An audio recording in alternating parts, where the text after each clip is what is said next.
창세기 31번째 시간으로 흔들릴 때마다라는 제목으로 하나님 말씀 나누겠습니다. 지난 시간 아브라함과 사레가 큰 잘못을 했죠. 하나님을 믿지 못했어요. 하나님을 신뢰하지 못했습니다.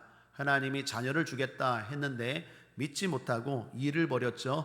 사레가 나 때문인 것 같다. 내가 아기를 못 낳는 것 같다. 내 여종인 하갈을 당신에게 줄 테니까 남편 아브라함아 동침하고 자녀를 이어가자. 당시 법에도 어긋난 거 아니고 하나님의 뜻도 이루고 우리도 좋고 기다릴 만큼 기다렸다. 이제는 이 방법인 것 같다. 그리고 일을 벌였어요. 그리고 나서 하갈이 아브라함과 동침하고 나서 임신했죠. 임신하니까 또 여자의 마음이 갈 때예요. 막 학대를 합니다. 남편의 아기를 임신했다고 학대를 해서 하갈이 광야로 도망가게 만들었죠. 이에 하나님이 개입하시죠. 하나님이 광야 가운데 외로워 울고 있는 쓸쓸한 하갈에게 나타나서 위로하십니다. 하나님의 위로는 말로만의 위로가 아닙니다. 하나님의 위로는 곧 힘이고 하나님의 위로는 곧 복이고 하나님의 위로는 곧 행동입니다. 하나님이 위로하셨습니다. 그러자 하갈이 슬픔이 사라졌어요. 소망이 생겼어요. 사랑하는 여러분, 하나님으로부터 소망을 얻게 되길 바랍니다. 그리고 다시 하갈은 어디로? 사레에게로 돌아갑니다. 자기를 학대했던 여인입니다. 자기를 학대하도록 방치했던 남편이죠. 아브라함입니다. 그럼에도 불구하고 기쁨으로 그 사람들을 섬깁니다. 성경은 원수까지도 사랑하라고 말합니다. 어떻게 내가 원수까지도 사랑할까? 나에게 조그만 해를 끼친 사람도 사랑하지 못하는데 어떻게 원수까지도 사랑할까? 여기 답이 있습니다. 하나님의 축복으로, 하나님의 소망으로, 하나님의 위로로 충만한 사람은 사람 때문에 시험 들지 않습니다. 그러므로 하나님 바라보고 신앙생활 하시기를 주님의 이름으로 축복합니다. 하갈은 다시 돌아가서 아브라함을 그리고 주인이었던 사레를 기쁨으로 섬깁니다. 왜요? 소망이 있거든요. 하나님이 복을 주신다고 했거든요. 그리고 그 아들을 낳죠. 그 아들의 이름이 뭡니까? 이스마엘, 뜻이 하나님이 들으신다. 사랑하는 여러분, 하나님은 들으시는 분입니다. 우리의 기도를 들으시는 분입니다. 특별히 힘없고 외로운 여인, 사람들에게 질시받고 힘이 없어서 쫓겨난 한 여인의 신음소리도 들으시는 하나님이십니다. 그러므로 여러분의 기도 들으십니다. 기도를 잘한다고 듣는 게 아니에요. 하나님은 마음을 다하여 주님을 찾는 사람, 그 사람이 어떤 기도, 신음소리까지도 들으시는 하나님이신 줄 믿습니다. 오늘 그런 분들이 있다면, 하갈처럼 외롭고 슬프고 도울 힘이 없는 그러한 사람이 있다면 하나님 바라보시고 하나님이 들으신다는 믿음을 가지고 하나님 앞에 기도하시고 고백하시기를 주님의 이름으로 축복합니다. 자, 문제는 아브라함과 사레입니다. 그들이 큰 잘못을 범했어요. 그리고 하나님의 심판이 이어지죠. 하나님의 심판이 뭘까요? 침묵입니다. 놀랍죠? 사랑하는 여러분, 하나님의 침묵은 무섭습니다. 그게 우리에게 제일 무서운 거예요. 오늘 성경을 보면요, 특이한 것이 있습니다. 나이를 강조합니다. 지난 시간 16장 16절에 보면 아브라함이 몇 세 때? 86세 때 86세이었더라라고 나이를 말하죠. 오늘 17장 1절도 나이로 시작합니다. 몇 세? 99세. 99세에서 86을 빼면 13년이죠. 13년 동안 16장에서 17장은요 한 장이지만 시간상으로는요 13년이 흐른 거예요. 장수로는 한 장이지만 13년 동안 흐른 거예요. 13년 동안 하나님이 아무런 말씀도 아무런 행동도 하지 않았어요. 그건 아브라함에게 사라에게 고통이었을 것입니다. 사랑하는 여러분, 하나님의 침묵이 인간에게 가장 무서운 것입니다. 하나님은 화가 나시면 말씀을 안 하세요. 내버려 둡니다. 무관심합니다. 오히려 책망하고 징계하실 때가 은혜입니다. 시편 51편에 보면 다윗이 죄를 짓고 가장 두려워한 게 하나님의 침묵이었어요. 하나님의 영이 떠나고 하나님이 더 이상 이전처럼 말씀하지 않아요. 옛날에는 내 곁에 하나님이 계신 것 같아요. 옛날에는 그냥 십자가만 봐도 눈물이 나고 교회 의자만 앉아도 그냥 전율이 일어났는데 이게 웬일인지 이제 그런 것들이 하나도 안 느껴져요. 사랑하는 여러분, 그게 인간에게, 성도에게 가장 큰 두려움이에요. 놀라운 건 다윗이 그때 왕이었어요.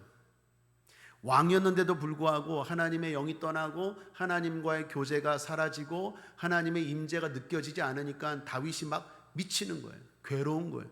그래서 시편 51편에서 하나님 앞에 탄식합니다. 이는 무슨 말입니까? 왕일지라도, 세상의 권력일지라도, 세상의 그 어떤 것도 하나님과의 교제, 하나님과의 동행을 채울 수 없어요. 하나님만이 저와 여러분을 채울 수 있는 줄 믿습니다. 돈이 얼마나 많아야 만족하겠습니까? 부자에게 물었어요. 이제 만족하시죠? 아니래요. 그럼 얼마나 좀 더. 여러분 그렇습니다. 세상의 것들은요 아무리 가져도 갈급해요. 바닷물 같아요. 채워지지 않아요. 그만큼 우리는 큰 존재예요. 하나님의 형상으로 만들어진 존재이기 때문에 하나님만 채울 수 있어요. 하나님만 여러분 채울 수 있어요. 하나님 외에 다른 것으로 채우려고 하면 절대로 채워지지가 않아요. 공허하다니까요. 그렇게 돈이 많고 그렇게 여행을 많이 다니고 그렇게 쇼핑을 하는데도 공허하다니까요. 더 하다가 가는 곳이 지옥입니다. 아마도 지옥에 있는 사람들은 다 동일한 외침을 할 거예요. 더. 그게 무적행이에요. 구약에서 말하는 지옥의 또 다른 이름, 무적행. 밑 빠진 독이라는 뜻이에요. 밑이 없어요. 그냥 끝없이. 그 욕망이라는 게 그래요. 하나님만이 저와 여러분을 채울 수 있는 줄 믿습니다. 그런데 죄를 지으면 뭐가 무섭습니까? 하나님의 심판이 무서운데 그건 뭐 병도 아니고 그건 뭐 때리는 것도 아니고요. 제일 무서운 건 말씀을 안 하세요. 여러분 어른들도 그렇잖아요. 화가 나면 아이한테 뭐라고 말합니까? 잔소리 막 할 때는 희망이 있을 때예요. 진짜 화가 나면 말 안 해요. 아빠가 말 안 해요. 엄마가 말 안 해요. 그러면 자녀는 진짜 무서운 거예요. 하나님도 마찬가지입니다. 하나님이 화가 나잖아요. 왜 화가 날까요? 아브라함과 사라가 잘못했잖아요. 그죠? 하나님의 뜻대로 살지 않아 잘못했잖아요. 그러면 하나님이 침묵을 하세요. 그러면요 아무리 기도해도 느껴지지가 않아요. 욥기에 보면 욥이 이런 말을 합니다. 좌로 봐도 안 계시고 우로 봐도 안 계시고 뒤를 돌아봐도 안 계시다고. 그전에는 그렇지 않았거든요. 한번 테스트 해볼까요? 따라하겠습니다. 주님 어떠십니까? 느껴지십니까? 아직 살아있으시네요.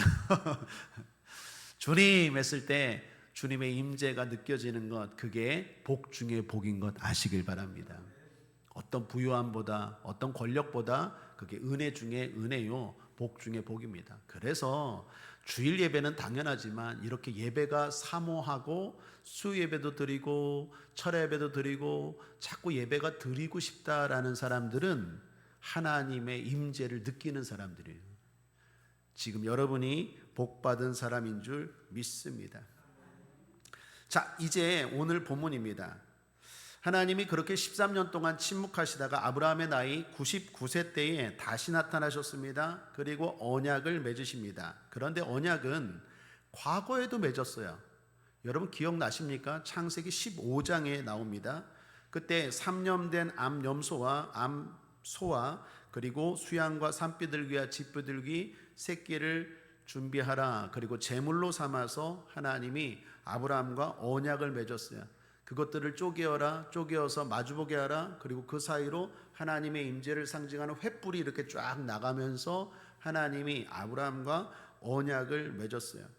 그때 하나님이 언약을 맺을 때도 축복을 약속하셨습니다. 창세기 15장 18절 한번 읽어볼까요? 시작.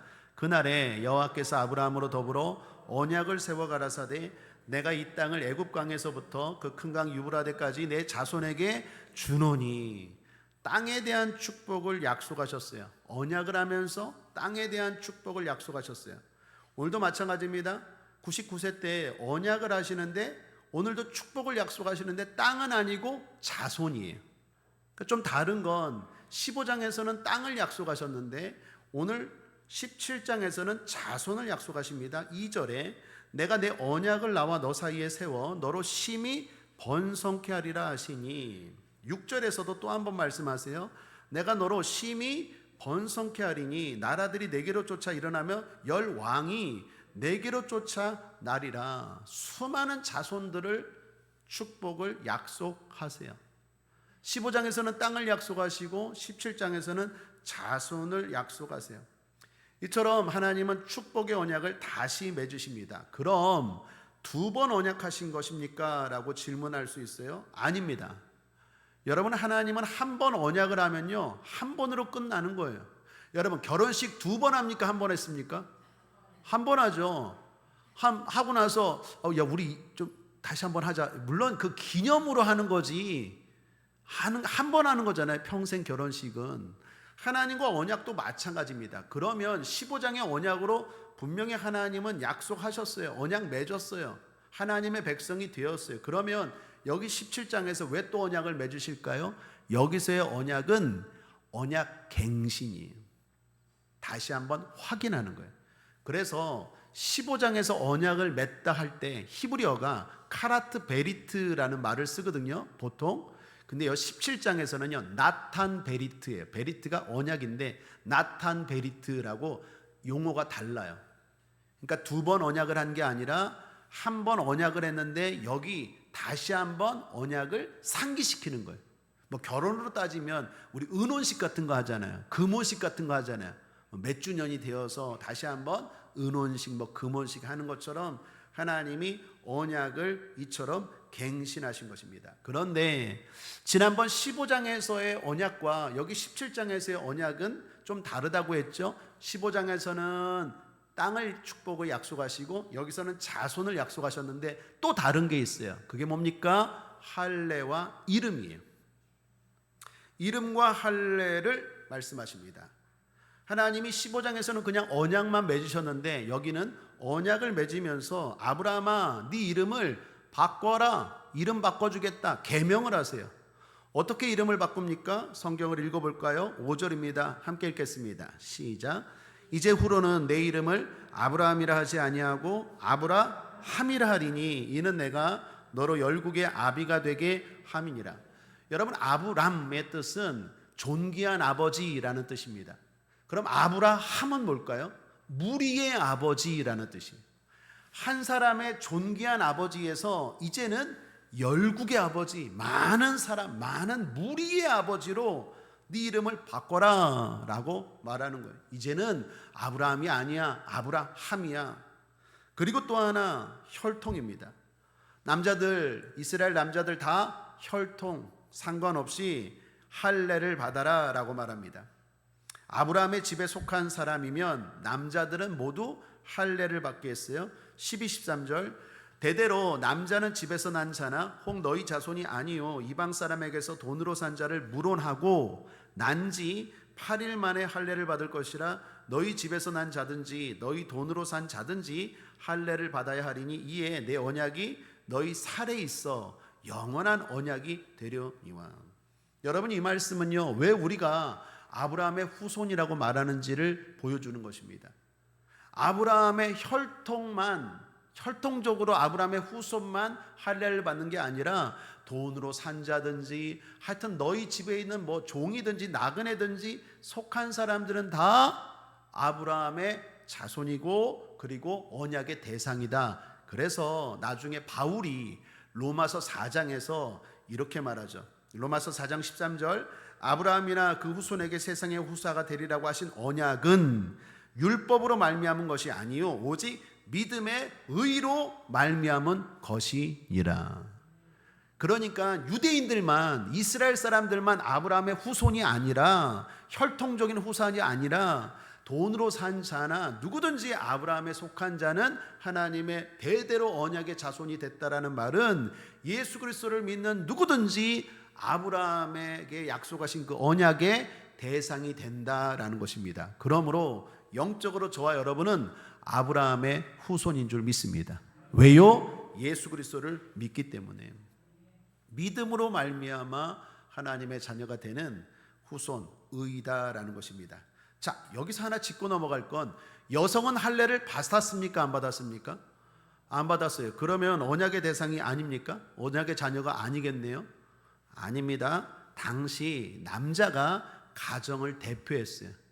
그러니까 남자가 받았다라는 것은 남자만 언약의 백성이고 남자만 언약의 자녀라는 말이 아니라 그 가정의 모든 자녀, 여자 다 언약의 대상이고 하나님의 축복의 백성이 된다라는 걸 보여주는 것입니다. 자, 이처럼 하나님은 창세기 15장에서 언약을 맺으셨는데 창세기 17장에서 다시 아브라함과 언약을 맺으십니다. 두 번 언약을 한 게 아니라 그때 맺은 언약을 다시 한번 갱신하세요. 그런데 특징은 뭐라고요? 그때는 땅이었는데 지금은 자손을 약속하시고 또 하나는 할례와 이름까지 바꾸면서 언약을 맺으세요. 자, 그렇다면 이유입니다.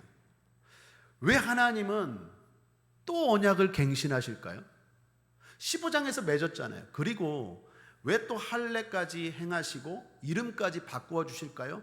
한마디로 말하면 확실성이, 내가 너를 확실하게 복주겠다. 그래서 몸에 새기잖아요. 할례라는 건요, 몸에 새기는, 살에 새기는 언약의 표징입니다. 11절에 보면 너희는 양피를 베어라, 이것이 나와 너희 사이의 언약의 표징이니라. 우리 남성들 흔히 포경수술하죠. 그게 할례예요. 몸에 새기는 거예요. 이름도 마찬가지입니다. 그 이름으로 계속해서 불려지잖아요. 왜 하나님이 다시 아브라함과 언약을 맺으셨을까요? 내가 진짜 확실하게 복주겠다라는 것을 언약을 맺으면서 또 이름까지 바꿔가면서 몸에 새기면서까지 하나님이 말씀하는 거예요. 그렇다면 자, 중요한 질문입니다. 왜 하나님이 이렇게 하실까요? 그죠. 역설적으로 지금 아브라함이 흔들리기 때문에 그래요. 여러분 생각해 보세요. 이때 나이 아브라함이 몇 살이라고요? 99세. 그러면 사라는 몇 살일까요? 아브라함보다 10살이 적어요. 그럼 몇 살? 89세. 89세면 아기를 낳을 수 있을까요? 없을까요? 거의 없어요. 아브라함도 99세면 이제 거의 아기를 못 낳아요. 사례도 89살이면 거의 아기를 못 낳아요. 더욱이 13년 동안 하나님이 침묵하셨잖아요. 또 자기들이 잘못한 게 있잖아요. 사고 쳤잖아요. 그러니까 지금 이 상황은 어떤 상황입니까? 하나님이 15장에서 더 나아가서 창세기 12장에서 갈대아 우르를 떠날 때 하나님이 약속했던 그 꿈들, 그 약속이 거의 흔들릴 때예요. 야, 이제 나이가 이렇게 많은데 무슨 아기를 낳냐? 우리 후손은 누구라고 생각했을까요? 하갈을 통해서 난 아들 있잖아요. 이스마엘. 그냥 이스마엘이나 우리 후손이다. 아브라함 부부뿐만 아니라 아브라함 집안의 사람들, 주변 사람들도 다 거의 기정사실이에요. 하나님이 그냥 그렇게 말한 건 그냥 말한 거고, 내가 99세인데 내 아내는 89세인데 이제 끝났어. 애기 못 낳아. 하나님은 더욱이 침묵하시고 하나님은 화가 많으셨나 봐. 이제는 이스마엘로 만족하자. 그런데 하나님이 그때 짠 하고 나타나셔서 한마디로 흔들리지 마 이러는 거예요.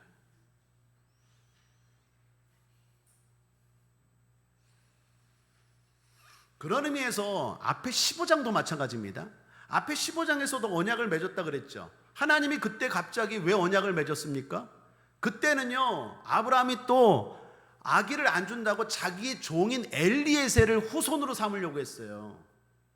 기억나십니까? 15장 2절에 아브라함이 가로되 주 여호와여 무엇을 내게 주시려나이까? 나는 무자오니 나의 상속자는 이 다메섹 엘리에셀이니이다. 하나님 12장에서 수많은 자녀를 주겠다 축복을 약속하셨는데 자녀를 안 줘요. 10년이 됐는데도. 그러니까 그냥 집에 하인이 있잖아요. 하인, 종을 그냥 후손으로 삼을게요 라고 흔들릴 때 하나님이 나타나셔서 아니야, 흔들리지 마. 그리고 언약을 맺으신 거예요. 근데 여기 또 17장에서 아브라함이 또 흔들려요. 이번에는 그냥 이스마엘로 할게요. 그리고 하나님의 약속을 자꾸 믿지 못해요. 인내하지 못해요. 기다리지 못해요. 흔들려요. 그러니까 하나님이 또 나타나셔서 언약만 맺을 뿐만 아니라 그냥 이름도 바꿔주시고 그냥 몸에 그냥 새기시고 하는 게 뭐예요? 확실히 믿어라, 흔들리지 마라 말씀하시는 거예요. 사랑하는 여러분, 여기 하나님의 은혜가 있습니다. 하나님은 우리가 흔들릴 때마다 나타나서 붙잡아 주세요. 물론 아브라함의 경우처럼 직접 나타나실 수도 있습니다. 그러나 그렇지 않은 때가 많아요. 여러 방법으로 우리에게 나타나세요. 저도 개인적으로 하나님의 약속을 받아요. 교회에 대한 약속, 우리 가정에 대한 약속, 또 우리 성도들에 대한 약속. 근데 그것들이 빨리 안 이루어져요. 그러면 어떨까요? 마음속에서 자꾸 흔들리거나 아니면 그냥 이쯤으로 할게요 하고 타협하게 되죠. 그럴 때마다 하나님이 어떤 사건을 통해서, 사람을 통해서, 일들을 통해서 다시 한번 꿈을 주시고 소망을 주시고, 내 말을 의심하냐? 흔들리지 마라. 내가 반드시 복주고 복주리라 약속하시는 거예요. 저만 그럴까요? 여러분의 삶도 마찬가지입니다. 하나님이 여러분에게 주신 약속이 있어요. 그게 뭘까요? 성경을 통해서 주신 약속. 또 하나는 여러분들이 기도하면서 받은 약속. 치료에 대한 약속 받으셨습니까? 부유에 대한 약속 받으셨습니까? 참고로 하나님은 언약을 맺으면 그 약속은 다 축복입니다. 언약을 맺으면서 내가 너를 죽이리라 이런 거 아니에요. 하나님이 언약을 맺을 때는 다 축복이에요. 하나님의 말씀, 언약의 말씀은 다 좋은 말씀인 줄 믿습니다. 중요한 건 우리가 붙들어야 돼요. 문제는 시간이 갈수록 자꾸 흔들려요. 진짜 고쳐주실까? 진짜 우리 가정 잘 될까?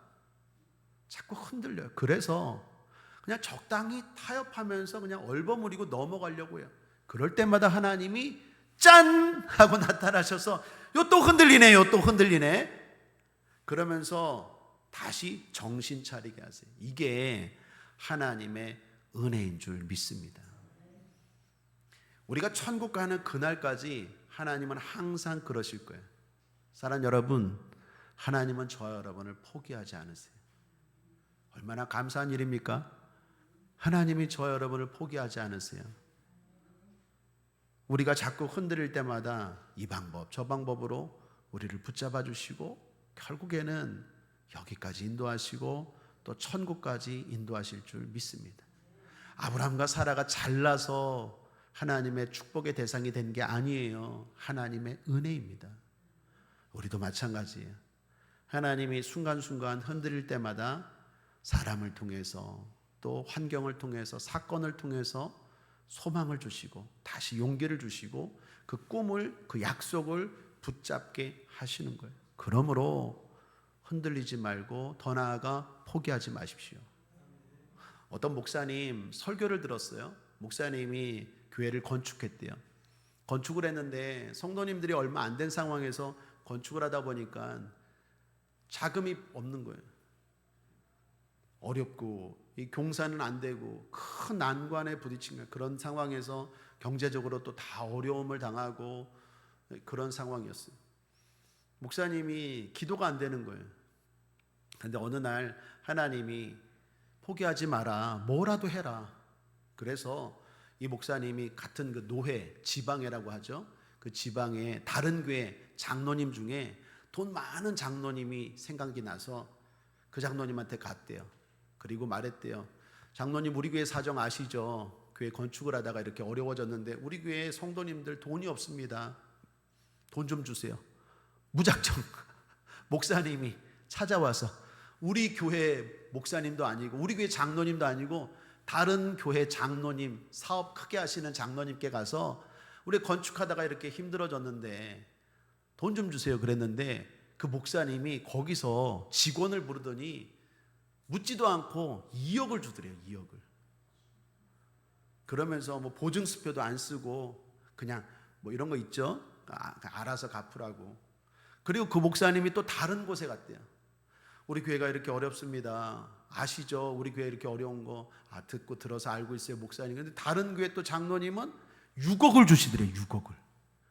그러니까 그 목사님이 자랑을 하더라고요. 내가 이래봬도 하루에 8억을 갖고 온 사람입니다.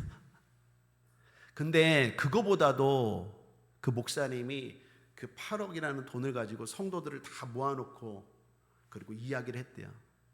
다른 교회도 포기하지 않는데 우리가 포기하면 되겠습니까? 우리 다시 힘을 모읍시다. 그래서 집에서 반지 뭐 이런 거 막 모아서 결국에는 교회를 건축했다라는 간증이에요. 그 목사님이 지금은 서울의 그 유명한 영락교회 담임 목사님으로 가신 김운성 목사님인가? 그 목사님의 간증이더라고요. 부산에서 개척할 건축할 때. 사랑하는 여러분, 하나님은 우리를 포기하지 않으세요. 사람을 통해서 또는 환경을 통해서 우리를 포기하지 않는다는 걸 가르쳐 주시는 줄 믿습니다. 자, 그렇다면 우리가 해야 할 일은 뭘까요? 다시 믿음을 가지는 거예요. 그리고 도전하는 것입니다. 오늘 1절입니다. 함께 읽어보죠. 시작. 아브라함의 99세 때 여호와께서 아브라함에게 나타나서 그에게 이르시되 나는 전능한 하나님이라 너는 내 앞에서 행하여 완전하라. 하나님이 아브라함에게 나타나자마자 하신 말씀입니다. 너는 내 앞에서 완전하래요. 여러분, 이 완전하라 참 부담되는 말 아닙니까? 사람이 완전한 사람이 어디 있어요? 그죠? 사람이 다 실수가 있고 부족하잖아요. 목회자도 그렇고 모든 성도들이 다 부족한데 어떻게 완전할 수 있습니까? 이 말씀은요, 그런 완전이 아닙니다. 여기서 완전이라는 말은 흠 없는 제물에 사용하는 단어예요. 흠 없어라 라는 거예요. 여러분, 과거에 이스라엘 백성들이 하나님 앞에 제사를 드렸죠. 그때 제물을 드리죠. 제물을 가지고 제사를 드리죠. 제물 없는 제사는 없어요. 항상 제물이 있어야 제사가 드려지는 거예요. 그런데 그 제물은 뭐 부유한 사람은 송아지로 드리고 돈이 많은 사람은 많이 드리고 돈이 적은 사람은 뭐 비둘기로 드려도 상관없지만 반드시 큰 제물이든 작은 제물이든 공통적인 건 흠이 없어야 돼요. 흠이 있는 제물은 하나님이 받지 않으세요. 많이 드린다고 받는 게 아니라 흠이 없어야 돼요. 적게 드린다고 안 받는 게 아니라 흠이 없어야 돼요. 하나님이 흠이 없는 제물을 받으세요. 그때 사용하는 단어가 완전히. 이스라엘 백성들 흠 없는 제물로 하나님 앞에 예배 드렸잖아요. 그러니까 흠 없어라, 하나님 앞에 흠 없어라. 다른 말로 의심하지 마라, 흔들리지 마라, 하나님의 약속을 굳게 붙들고 살아라, 이 얘기예요. 그 완전할 수 있잖아요. 그 정도는. 그럼에도 불구하고 사실 참 어렵고 힘들어요. 하나님이 저와 여러분에게 약속하신 것을 끝까지 믿고 살아가는 게 힘들어요. 맞아요. 어려워요. 그런데 답이 있습니다. 그게 뭘까요? 하나님입니다. 자, 하나님이 완전하라라고 말씀하시면서 자신을 어떻게 소개하십니까? 1절을 다시 보시면 나는 전능한 하나님이라. 그 말을 왜 하실까요? 그냥 하나님이 나타나셔서 너 완전하라, 자꾸 흔들리지 마, 자꾸 의심하지 마, 자꾸 잔머리 굴리지 마, 자꾸 꿰쓰지 마, 난 한다면 한다니까 왜 그렇게 못 믿니? 완전하라, 흠 없이 좀 온전히 믿을 수 없니? 완전하라 라고만 말하는 게 아니라 하나님이 굳이 자기를 소개하세요. 뭐라고? 나는 전능한 하나님이라. 무슨 말입니까? 나는 전능하기 때문에 네가 부족해도 결국 도와줄 거야 라는 얘기예요. 그러므로 사랑하는 여러분, 여기 중요한 게 있습니다. 그래서 우리에게 제일 중요한 게 뭘까요? 할 수 있다라는 용기예요. 하면 된다라는 용기예요. 해보자라는 용기, 의지가 중요한 줄 믿습니다. 사실 하나님이 다 도와주세요. 하나님이 나 같은 죄인을 살리시고, 나 같은 죄인을 목사 만드시고, 나 같은 죄인을 재직 만드시고, 나 같은 죄인을 설교하게 하시고, 나 같은 죄인을 대표기도하게 하시고, 나 같은 죄인을 거룩한 주일날 하나님 앞에 예배하고 봉사하고 사용하신 줄 믿습니다. 누가? 전능하신 하나님이. 내가 잘나서 그런 거 아니라 여전히 나는 부족하고 흠이 많은데 그냥 하나님이 그렇게 사용하시는 거예요. 그래서 중요한 건 뭡니까? 해보자 라는 마음이 중요해요. 할 수 있다 라는 마음이 중요해요. 그게 신앙입니다. 그게 우리가 해야 할 전부예요. 신앙 고백하겠습니다. 나는 치료될 수 있다. 나는 부유하게 될 수 있다. 나는 잘 될 수 있다. 해본다. 해본다. 할 수 있다. 이게 별거 아닌 것 같죠? 이게 중요해요. 이게 다예요, 사실. 그렇게 말하는 순간, 그래, 나는 전능해. 내가 다 해주게 할 거야.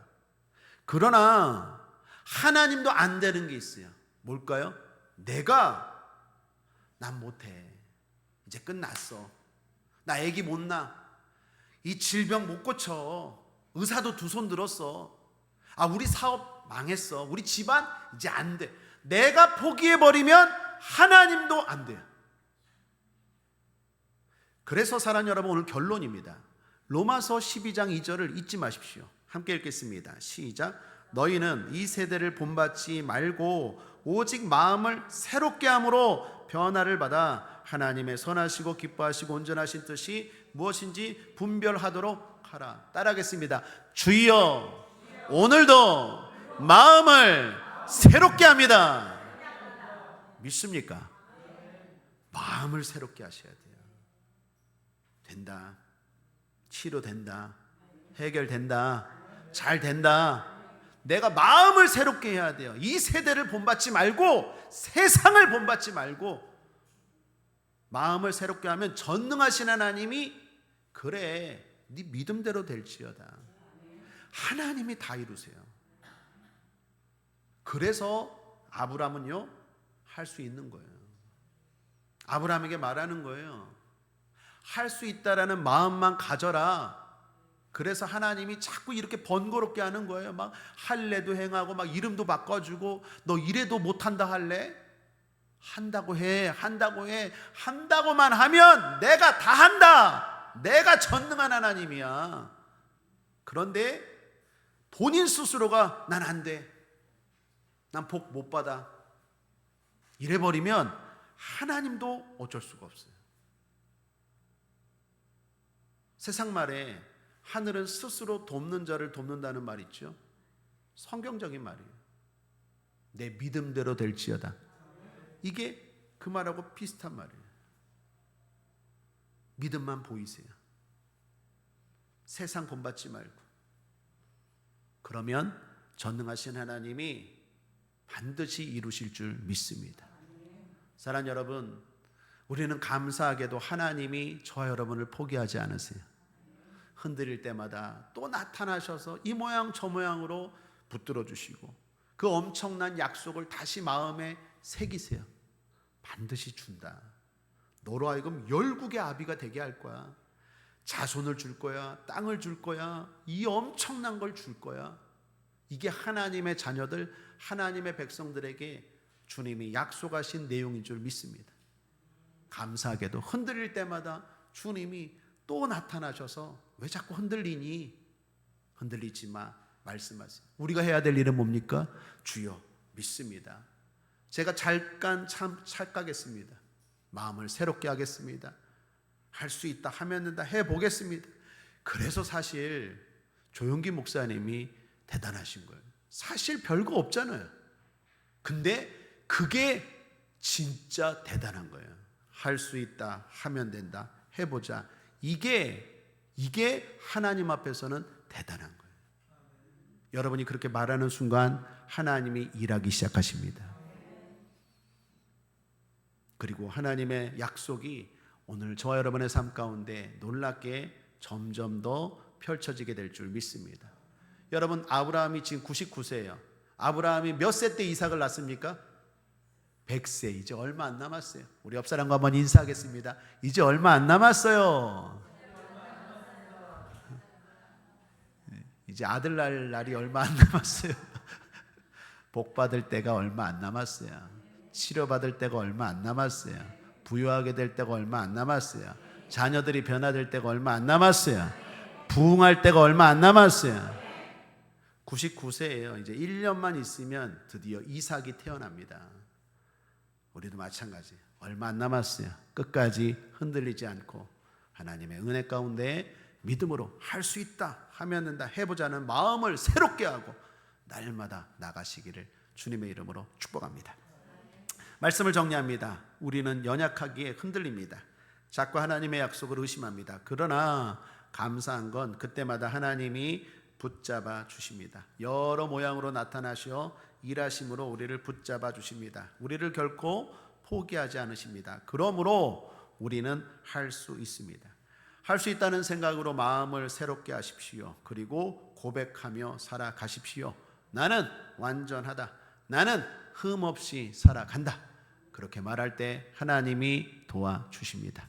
기도하겠습니다. 좋으신 하나님 아버지, 감사합니다. 흔들릴 때마다 붙잡아 주시니 감사합니다. 다시 마음을 새롭게 함으로 도전하며 약속을 붙들고 나아갑니다. 주님 함께하여 주옵소서. 감사드리며 예수님의 이름으로 축복하고 기도했습니다. 아멘.